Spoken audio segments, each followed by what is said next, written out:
Do you know, if you study people who are at the pinnacle of anything, you recognize that to get there, motivation was maybe 1% of the formula. Maybe. 1%. And I'll prove it to you. If you want to become a world-class bodybuilder, say an IFBB pro, what that takes is you have to train twice a day, 6 days a week. You have to have 8 meals a day. Your calorie intake is regimented. Your meals are pre-planned and pre-cooked. You don't eat according to taste, you eat according to function. So my trainer, for instance, will eat and I'm going, what are you eating? And he's having he'll have chicken that was boiled without salt. And he'll have like half a kilo of it. And what are you doing? He says, I'm taking in protein. He doesn't say I'm eating, he says, I'm taking in protein. For him, it's functional, it's not taste-based. Then, you will probably have to train for a minimum, and this is if you are a genetic phenom, you'd have to train for a minimum of 10 years before you could get on a stage and compete at an average level with an average global bodybuilder. Average. Okay. So why am I telling you this? All of us here at the beginning of a new year write these things called New Year's resolutions. And then New Year's resolutions, number 1, make more money. Yeah? Number 2, change my boyfriend. Number 3, get into shape. Yeah? Number 3, get into shape is somewhere in the top 3. So what do? You go to the gym, you get a gym membership. Yeah? You go to the local Nike store and you buy like all of your gym gear. You are motivated. You are inspired. You are going to the damn gym. You go to YouTube, you subscribe to all of the fitness channels. You go to Instagram, you follow all of the fitness models. You are motivated. You are going to the damn gym. You're going to get in shape. That's what you're going to do. The people you're following on YouTube have been working on for a minimum of 5 years to look like that. So you have the incorrect understanding that after a month of working out, you're going to look like them. So what happens in the first month? You're excited. You go to gym every single month. And you take the pains and your body is sore, but I'm excited. I'm going to gym. Then life happens.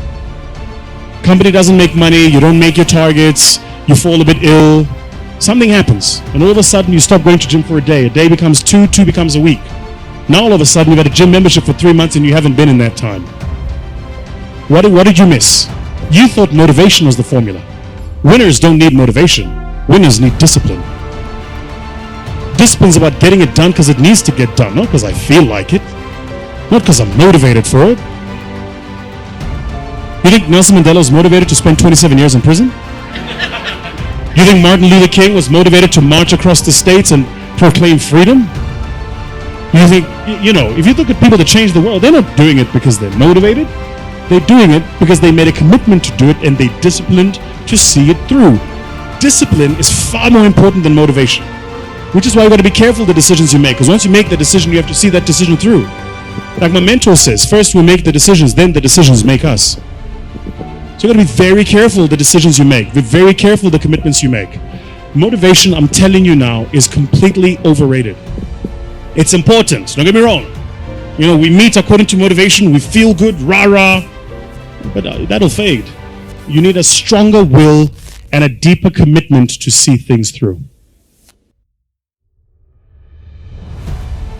One of my key phrases for the whole day: disciplines work miracles. Disciplines work miracles. And here's the first piece that works miracles. Number 1, do what you can. Do not let neglect grab you by the throat. Don't let neglect stall you on your path toward prosperity and health, being able to become powerful, influential, rich beyond wildest imagination. Don't neglect what you can do. If you can read, read. If you can change, change. If you can grow, grow. If you can take one step, take one step. Do not neglect to do whatever you can do at the moment. Of course, you can't run a multi-billion-dollar business today. Mark couldn't either 10 years ago. Mark couldn't either 5 years ago. But I'm telling you, today he can do it because step by step, year by year, he took on what he could do. He didn't neglect it. He did the meetings he could do. He made the calls he could make. He read the books he could read. He took the classes he could take. And step by step, he got himself ready. I'm telling you, do not neglect to do whatever you can do because it'll work miracles. Of personal development first, productivity second. Now, do what you can. Here's number 2, do the best you can. If it's a foggy night and you can only see 100 feet, how can you see another 100 feet? Answer, walk the first 100 feet. Walk as far as you can see, and then you can see some more. And walk as far as you can see, and then you can see some more. So what you've picked up here, just do it as far as you can see it. And I promise you, if you'll execute as far as you can see it, you'll be able to see more. Do that, then you can see more. And finally, get in tune of doing the best you can. And you'll have the activity that'll develop the disciplines that will set this sail so that you can say it doesn't matter how the wind blows. I'm prepared. For some people, they see discipline as sort of an ugly word. Don't talk to me about discipline. But what you must understand is discipline is a most incredible creative force. Discipline builds a career. Discipline develops good health. Discipline forms the most incredible marriage. Discipline puts together a friendship that won't quit forever. Discipline develops skills that can be magnified, and touch the world. Discipline opens up music. You can't have incredible music without discipline. In fact, we call them the disciplines. We call architecture and music, and we call playing an instrument. We call sculpturing. We call painting. We call writing, composing. We call those the disciplines.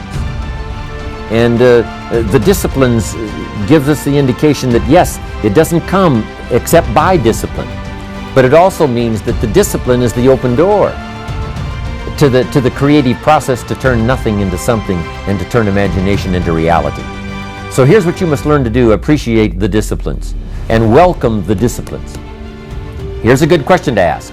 What other discipline could I begin that would open up a whole new expression in my life of turning imagination into reality?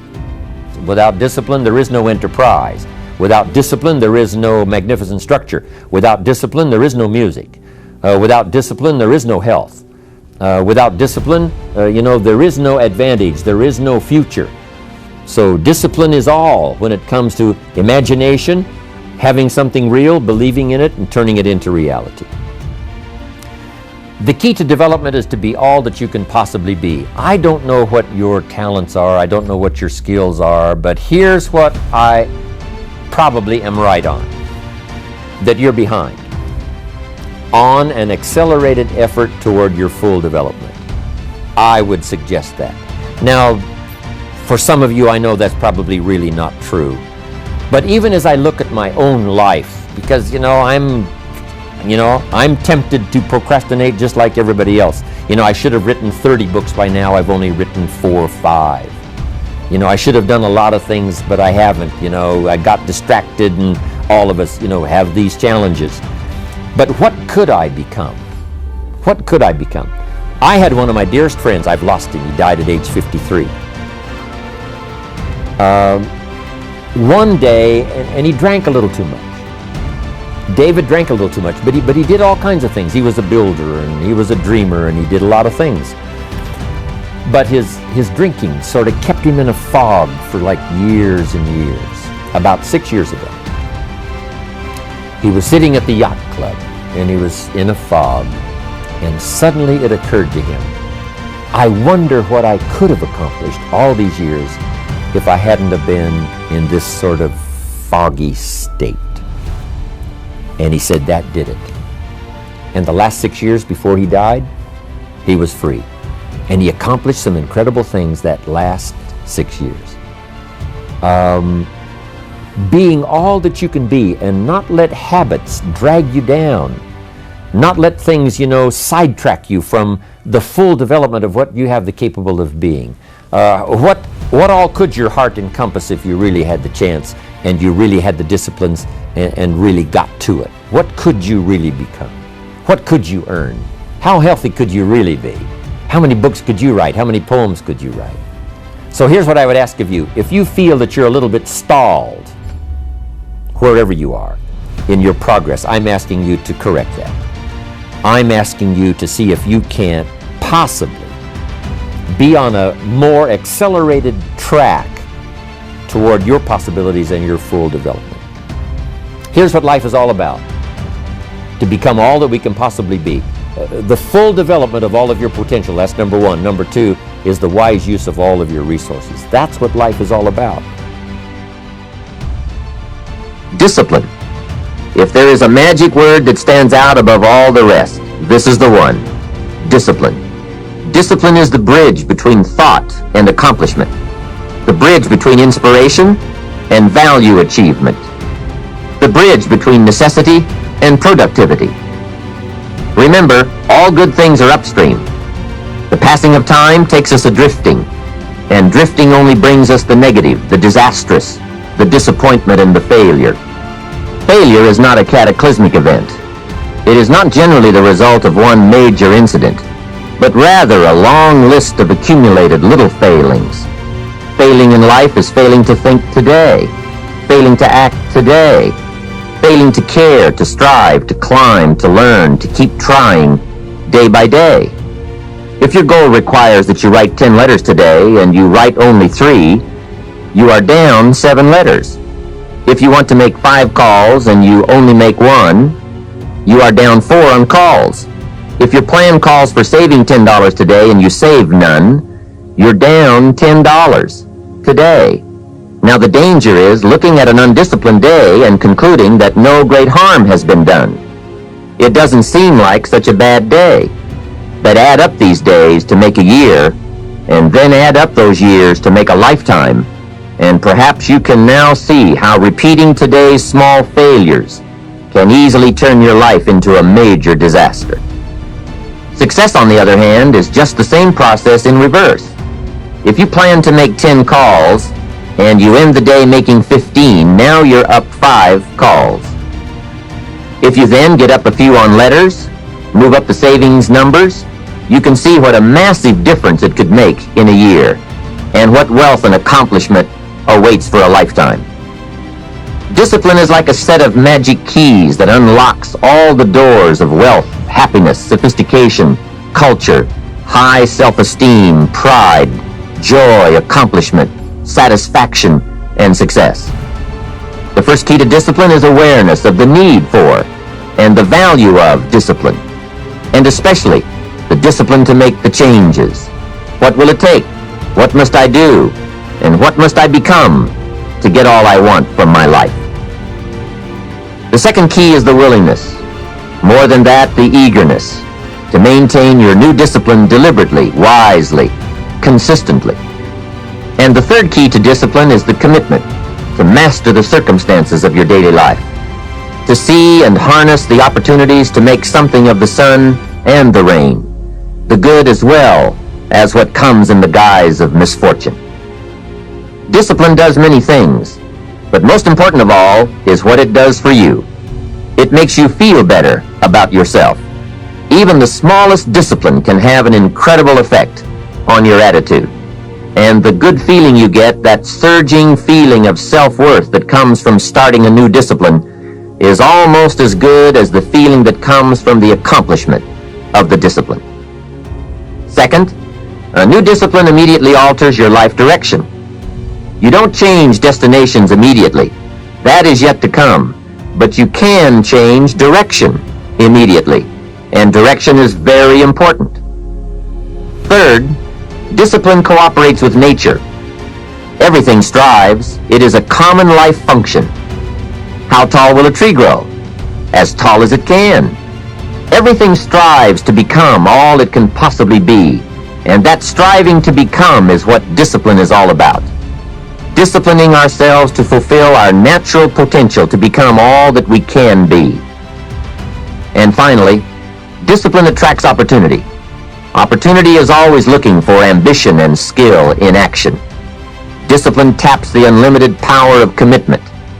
The human will in action, driven by inspiration, enticed by desire, tempered by reason, guided by intelligence, can bring you to that high and lofty place called the good life. So start the new process. You can begin a new habit no matter how small it is. Small isn't important. Whether or not you start and whether or not you continue are all that is important. So to have a prosperous life, start a prosperity plan. To become wealthy, start a wealth plan. Remember, you don't have to be wealthy to have a wealth plan.